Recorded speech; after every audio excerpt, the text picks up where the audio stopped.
So hello everyone, welcome my YouTube channel. आज चाहिँ म बिहान रेडी हुँदै थिएँ किनकि आज शनिबारको दिन पारेर भाइरल व्हाइट गुम्बा घुम्न जाने हाम्रो चाहिँ प्लान थियो। त्यसैले म बिहान रेडी भएँ अनि यहाँबाट निस्क्यौँ बिहान 6 बजीतिर।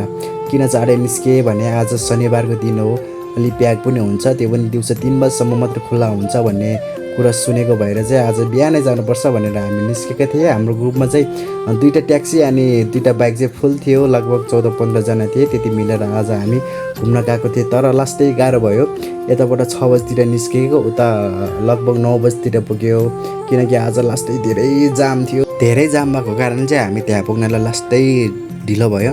हामी यहाँबाट रुमबाट 6 बजी निस्क्यो भने हामीलाई 3 घन्टा लाग्यो क्या त्यहाँ पुग्न नै। लगभग 2.5 घन्टा त हामी जाममै बस्यो। अनि हुन त तलबाट आउने नि माथिबाट आउने नि गाडी एकैचोटि भएपछि जाम त किन नहुनु र, होइन। अनि गाडीहरू जाम भएपछि हामी गाडी लिएर जाने उपाय नभएपछि हामीले गाडी बाइकहरू सबै तलै छोडेँ अनि बिस्तारै बिस्तारै कुराकानी गर्दै रमाउँदै हामी हिँड्दै गएँ। हिँड्दै जाँदा पनि जति हिँडे नि पुग्दैन त यार, आमामा के साह्रो टाढा हो जस्तो लाग्यो। खुट्टा नै दुखिसक्यो, हातखुट्टै गलिसक्यो, पुग्दैन। तर जति नजिक पुगेको थिएँ त्यति नै धेरै मान्छेहरूको भिड थियो क्या। झन् नजिक पुग्यो झन् त्यति नै मान्छे थियो, खुट्टा राख्ने ठाउँ नै नभएर मान्छेलाई कति गाह्रो थियो। त्यसमाथि गर्मी थियो, तर पनि बल्ल बल्ल भित्र छिरेँ। अनि लगभग 2 घन्टा जति चाहिँ हामी त्यहाँ घुम्यो, फोटोसोटो खिच्यो, भिडियो बनाएँ अनि अलि रमाइलो पनि भयो, फ्रेस पनि भयो।